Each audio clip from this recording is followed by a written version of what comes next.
Hi there. My name is Estelle Morrison, and I'm 57 years old. Tonight, I was setting the table with my finest china, the set. My mother left me preparing for what I thought would be a lovely family dinner. I'd spent 3 hours cooking my son Marcus's favorite pot roast, complete with homemade rolls and apple pie from scratch. The house smelled like home, like love, like everything a family gathering should be. But as I lit those candles and arranged the silverware, just so I had absolutely no idea that this dinner would be the last time I'd see my grandchildren for months. Before I share what happened that completely changed my life, I'd love to know where you're watching from today. Please hit that like button and subscribe for more real-life stories that matter.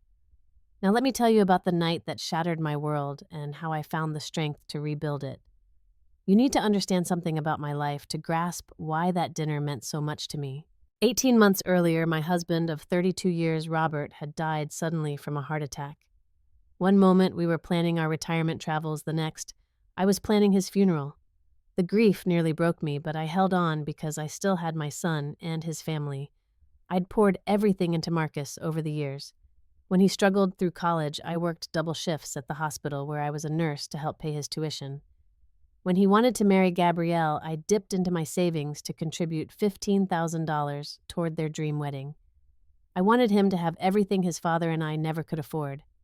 My pride and joy were my 8-year-old twin grandchildren, Emma and Ethan. Every Tuesday I'd pick them up from school and they'd spend the afternoon at my house. We'd bake cookies, I'd help with homework, and I'd tell them stories about their grandfather.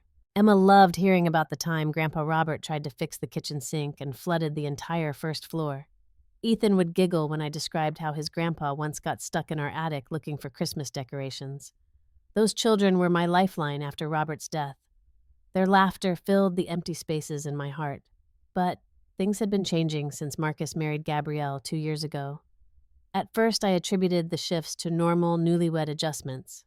The weekly family dinners became monthly, then every few months. Phone calls grew shorter. When I'd call to chat with the grandkids, Gabrielle would often say they were busy or tired. There were subtle signs I tried to ignore. When I suggested taking the twins to the zoo, Gabrielle would mention they already had plans.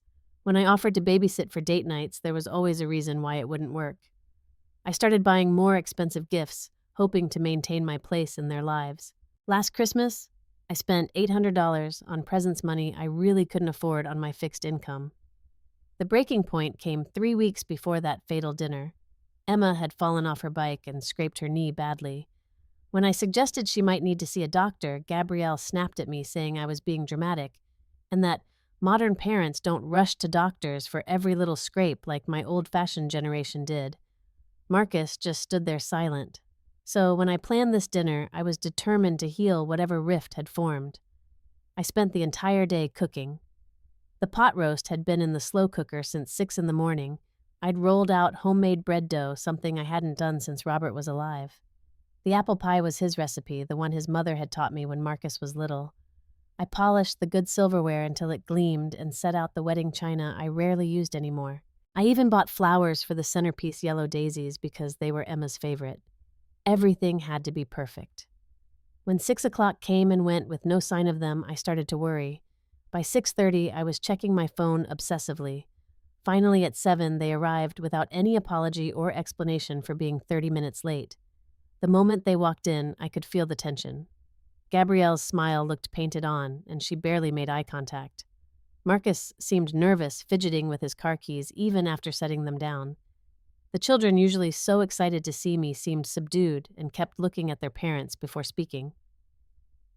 During appetizers, I served the stuffed mushrooms Robert used to love conversation felt forced and uncomfortable. When I asked about the twins' school projects, Gabrielle would answer for them.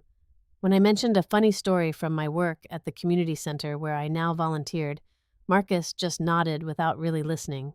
The warning signs were all there, but I was so desperate for family harmony that I ignored them all. As we moved to the main course, the atmosphere grew heavier. I served generous portions of the pot roast, watching hopefully as Marcus took his first bite. This meal had been his favorite since childhood. Robert used to joke that I could solve any of Marcus's problems with this particular recipe. But instead of the appreciative smile I expected, Marcus just chewed mechanically. Gabrielle picked at her food, making comments about how rich everything was and how she'd been trying to eat lighter lately. When I offered seconds, she declined with a dramatic sigh about how heavy meals made her feel sluggish. The conversation limped along awkwardly. I asked about Marcus's work at the construction company, hoping to find safer ground. He gave short, clipped answers. When I mentioned that the neighbor's fence needed repair and wondered if he might have time to look at it, Gabrielle immediately jumped in. Marcus is so busy these days, Estelle. He can't be running around fixing everyone else's problems. We have our own home to maintain. Her tone was sharp, proprietary. She'd never called me Mom, despite my gentle suggestions over the years. I tried a different approach, turning to the children. Emma, sweetie, how's that science project about butterflies coming along? Before Emma could answer, Gabrielle spoke for her. She's moved on to other interests. We don't really encourage the bug fascination anymore. My heart sank. Just last month, Emma had been bubbling with excitement about caterpillars and metamorphosis. She'd asked me to help her research monarch migration patterns. And Ethan, I continued, are you still enjoying soccer? He's focusing more on academic pursuits now, Gabrielle answered again. Sports take up too much time that could be spent on more important things. I looked at Ethan, who loved running and kicking balls in my backyard, and saw confusion in his eyes. These weren't his choices. As I served the homemade apple pie, I decided to address the elephant in the room. I was hoping we could talk about Thanksgiving plans. I know it's still a few weeks away, but I'd love to host like we did when Dad was alive. I could make his famous turkey stuffing recipe. The silence that followed was deafening. Gabrielle set down her fork with deliberate precision. Actually, Estelle, we've decided to spend all holidays with my family from now on. It's time for the children to experience different traditions. My chest tightened. All holidays. My parents have a much larger home, and my mother is an excellent cook. Plus, my siblings will be there with their children. Emma and Ethan need to bond with their cousins. I looked at Marcus, waiting for him to speak up, to suggest perhaps alternating years or splitting time between families. Instead, he nodded in agreement with his wife. But what about Christmas morning? The children always open their stockings here. Remember how excited they get when they find the chocolate coins and little toys? They're getting too old for that childish stuff, Gabrielle replied coolly. My family does things differently, more sophisticated, more educational. The hurt must have shown on my face because Gabrielle's expression grew harder. Honestly, Estelle, you need to accept that Marcus and I make decisions for our family now. You can't keep trying to control everything. I'm not trying to control anything. I just want to be part of my grandchildren's lives. You are part of their lives. When it's appropriate and convenient. That's when something inside me snapped. Appropriate, convenient. These are my grandchildren we're talking about. I've been here for every birthday, every Christmas, every milestone. Gabrielle's voice rose. And that's exactly the problem. You're too involved. You hover, you undermine our parenting choices. You make everything about the past instead of letting us create our own family traditions. I turned to Marcus, pleading with my eyes for him to defend me, to remember all the sacrifices I'd made, all the love I'd given. Instead, he pushed back from the table and stood up abruptly. The children jumped clearly, frightened by the sudden movement. His next words came out in a rush, as if he'd been rehearsing them. Mom, you're no longer family. You need to leave. Tonight, and don't come back. The room fell into absolute silence. I could hear my heartbeat in my ears, could feel my hands beginning to shake. Emma started to cry softly. Ethan looked back and forth between his father and me with wide, confused eyes. But instead of the breakdown, they clearly expected something else happened. A strange calm settled over me, the kind that comes when you finally understand something you've been refusing to see. I reached into my purse and slowly removed my house key from the keychain, the spare key Marcus had always kept for emergencies. My hands were steady now, completely steady, as I placed it on the table next to my untouched slice of pie. I looked directly at my son, this man I'd raised and loved and sacrificed for, and said quietly, "Remember this day, Marcus. Remember it well." Gabrielle's satisfied smirk faltered slightly. I could see she'd expected tears, pleading, perhaps even begging. My composed response clearly wasn't part of her script. I stood up, smoothed my skirt, and walked to the closet for my coat. The children watched me with tear-filled eyes, but I couldn't comfort them without making everything worse. At the door, I turned back once. Goodbye, Emma. Goodbye, Ethan. Grandma loves you very much. And then I left, walking to my car with dignity intact, not looking back, even as I heard Gabrielle's voice rising in what sounded like disappointment that the scene hadn't played out exactly as she'd hoped. The drive home was surreal. Everything looked the same, but I felt like I was moving through an alternate universe where sons could disown their mothers over pot roast and apple pie. The first 2 days after that dinner passed in a strange, focused clarity. While part of me expected to collapse into grief, another part of me had shifted into what I can only describe as strategic mode. If I was no longer family, then I would act accordingly. On day 1, I called my lawyer, Harold Patterson, who'd handled Robert's estate. Harold, I need to revise my will immediately. Within hours, I was sitting in his office, removing Marcus and his family as beneficiaries. My house, my savings, my modest retirement fund, everything would now go to the children's hospital where I'd worked for 20 years. The college fund I'd been building for Emma and Ethan, nearly $50,000 accumulated over 8 years, would be dissolved. Are you certain about this, Estelle? Harold asked gently. Family disputes often resolve themselves with time. I'm certain, I replied. Family doesn't disown family over dinner conversations. Day 2 brought more practical changes. I called my insurance agent and removed Marcus as the beneficiary on my life insurance policy. I contacted the bank and had him removed from my accounts, where he'd had emergency access since Robert's death. The automatic payments I'd been making for Marcus's car insurance, something I'd done quietly to help with their budget, were canceled. I also made a discovery that I'd forgotten in the emotional turmoil of recent months. When Robert and I had first invested in Marcus's construction business 8 years ago, we'd become silent partners. Robert had always handled the financial details, but after his death, I'd inherited his shares. I owned 60% of the company where my son worked. On day 3, I contacted competing construction firms in the area. My shares were valuable, and there was immediate interest in acquisition. By day 4, Marcus's world began to unravel. His credit card was declined at lunch. His automatic car insurance payment bounced. When he called the bank about his emergency access to my savings account, he learned it had been revoked. The panic in his voice when he left messages on my answering machine was palpable, but I didn't return his calls. When someone tells you you're no longer family, you respect that decision. Day 5 brought Gabrielle to my doorstep. I watched through the window as she pounded on my door, her face red with fury. I didn't answer. She wasn't family anymore either. On day 6, I signed the papers transferring my majority shares in the construction business to Matthews Brothers Construction, a competing firm. The sale would be final in 72 hours unless the current partnership could match the offer, which I knew they couldn't. Day 7 started with my phone ringing at 6 in the morning. Mom, please, you have to answer. Please pick up. I know you're there. I let it ring. An hour later, Mom, something's wrong with the business accounts. There's been some kind of mistake. Please call me back. Another hour. Mom, they're saying you own most of Dad's company. That can't be right. Please, we need to talk. By noon, the tone had changed completely. Mom, I'm sorry. I'm so sorry. Please just tell me what I need to do to fix this. Gabrielle doesn't know what she's talking about half the time. Please, you're my mother. Help me understand what's happening. The final call came at 8 that evening. Marcus was sobbing, actually sobbing into the phone. Mom, they're taking the business. Gabrielle is threatening to leave with the kids if I can't fix this financially. Please, I'll do anything. Anything. Just please don't let my children suffer because I was an idiot. That's when I finally picked up the phone. Hello, Marcus. Mom, thank God. Listen, I don't know what's happening, but everything's falling apart.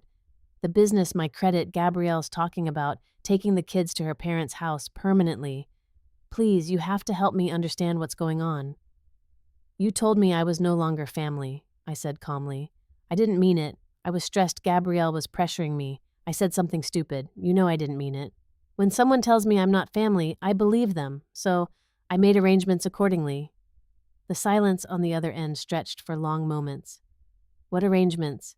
I removed you from my will, my bank accounts, my life insurance. I canceled financial support I'd been providing without your knowledge. And I sold my shares in your father's company. Your shares? What shares? I owned 60% of the business, Marcus. Your father and I were the silent partners who kept you afloat during those early years. Since I'm no longer family, those shares have been sold to Matthews Brothers Construction. The sound that came from the phone wasn't quite human. It was the noise someone makes when their entire world collapses in a single moment. 3 months later, my kitchen table had become command central for a very different kind of family rebuilding. Marcus sat across from me every Thursday evening, not for dinner, but for the family therapy sessions I'd made a condition of any reconciliation. The changes hadn't happened overnight. In fact, they almost didn't happen at all. After that devastating phone call, Marcus had to make some hard choices. Gabrielle had delivered an ultimatum: fix the financial crisis immediately, or she'd take the children and leave. She'd expected him to somehow manipulate me back into supporting them without addressing the underlying issues. Instead, Marcus chose the harder path. He told his wife that they needed to rebuild their relationship with me properly, with genuine respect and boundaries. When Gabrielle refused to participate in family counseling, Marcus attended alone. I realize now that I let fear make me into someone I didn't recognize, he told me during our third session. Dr. Sandra Williams, our therapist, had a way of creating space for difficult truths. I was so afraid of Gabrielle leaving that I convinced myself you were the problem instead of addressing the real issues in my marriage. The construction business situation had resolved in an unexpected way. Matthews Brothers, impressed by the company's client base and Marcus's work ethic, offered him a position as a senior project manager. The salary was actually better than what he'd been making as a struggling business owner. My financial support was no longer necessary for their survival. But, more importantly, Marcus was learning to set boundaries with Gabrielle. When she complained about his weekly therapy sessions, he calmly explained that they were non-negotiable. When she tried to restrict the children's visits with me, he stepped up as a father and made his own decisions. The relationship with Emma and Ethan required patient rebuilding. That first supervised visit was awkward and heartbreaking. Emma asked me why I'd been gone so long, and Ethan wanted to know if I was still his grandma. I never stopped being your grandma, I assured them. Sometimes grown-ups have to work out their problems before they can be together properly. We started with short visits. I'd pick them up from school on Wednesdays and bring them to my house for homework help and snacks. No more walking on eggshells about what activities might upset their mother. We did science experiments, baked cookies, and read stories. I taught Emma about butterflies again, and we planted a garden specifically to attract monarchs. Ethan and I kicked soccer balls in the backyard until we were both exhausted and laughing. Gabrielle's resistance to these changes led to increased tension in her marriage. She'd expected Marcus to choose her demands over maintaining a relationship with me. When he refused, the cracks in their relationship became impossible to ignore. Marriage counseling revealed that Gabrielle's need to control extended far beyond her relationship with me. She'd been systematically isolating Marcus from all his connections, old friends, work relationships, family members. The pattern was clear once examined in professional setting. I'd started attending a grief support group at the community center initially to process losing Robert, but finding it helped with the family trauma as well.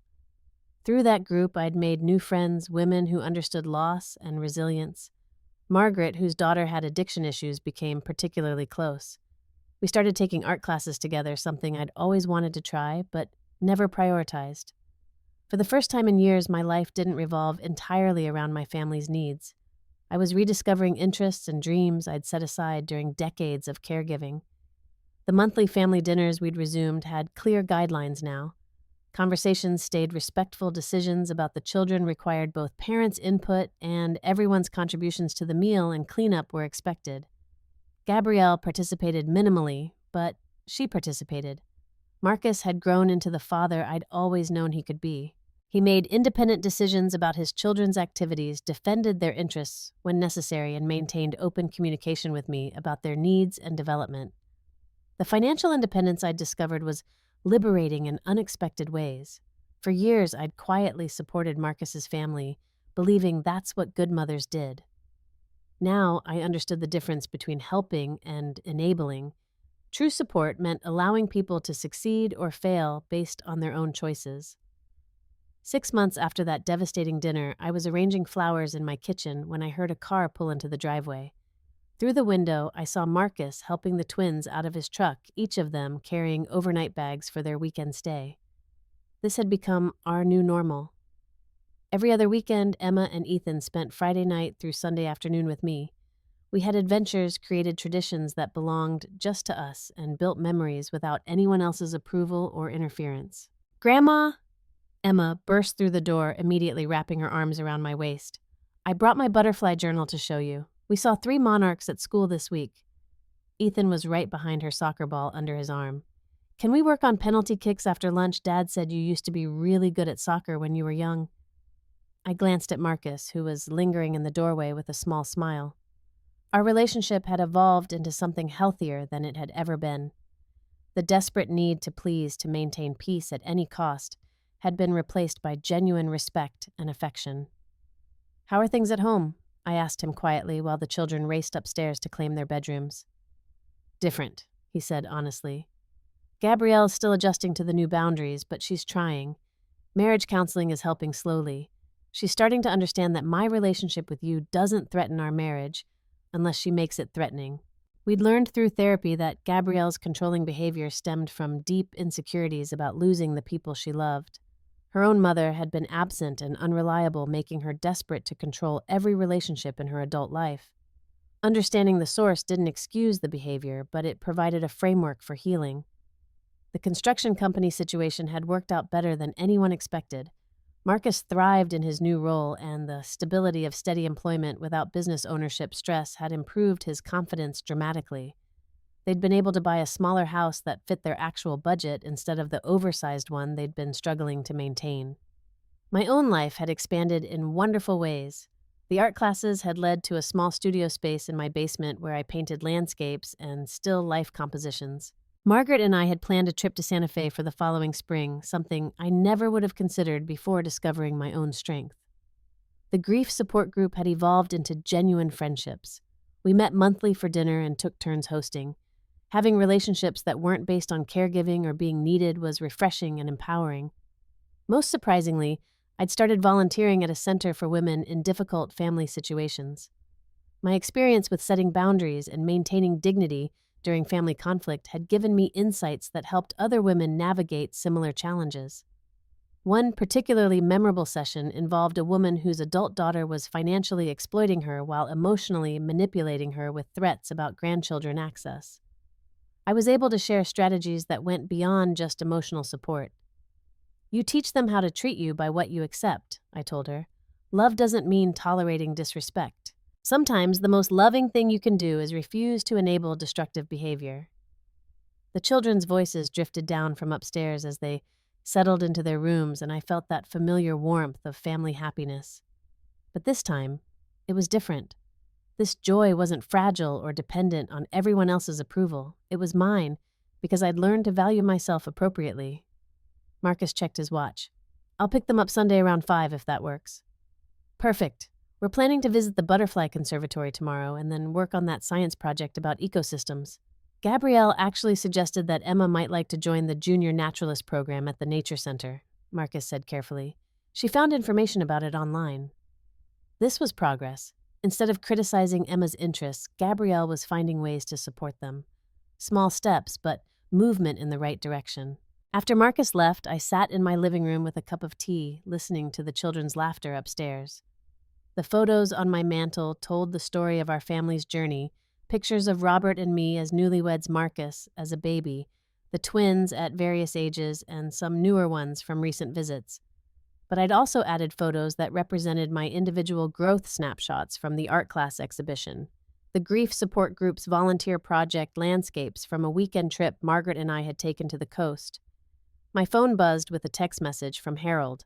"My lawyer, trust fund for children established as discussed, documents ready for your signature Monday." I'd decided to recreate college funds for Emma and Ethan, but with very different terms. The money would be held in trust, accessible for education, but not controlled by their parents.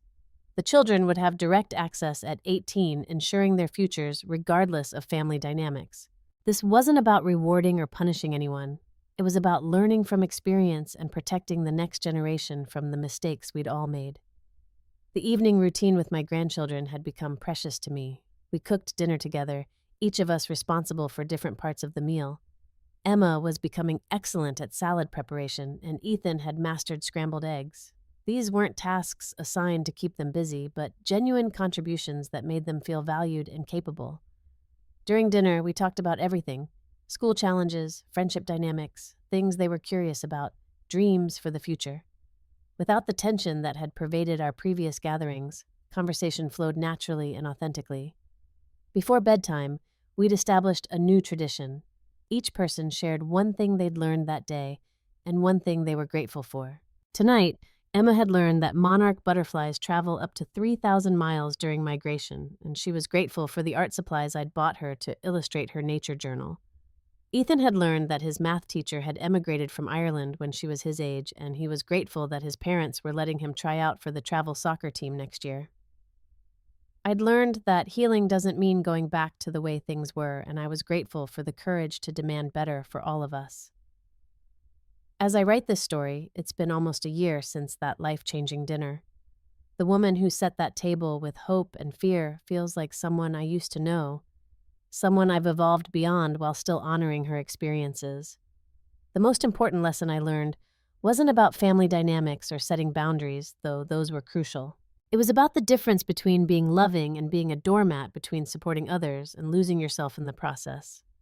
For decades, I'd believed that being a good mother meant sacrificing my own needs, accepting disrespectful treatment, and enabling behavior that ultimately hurt everyone involved. I confused unconditional love with unconditional acceptance of poor behavior. The night Marcus told me I wasn't family anymore, I discovered something powerful about myself. When pushed to the absolute limit, I didn't break down or beg for acceptance.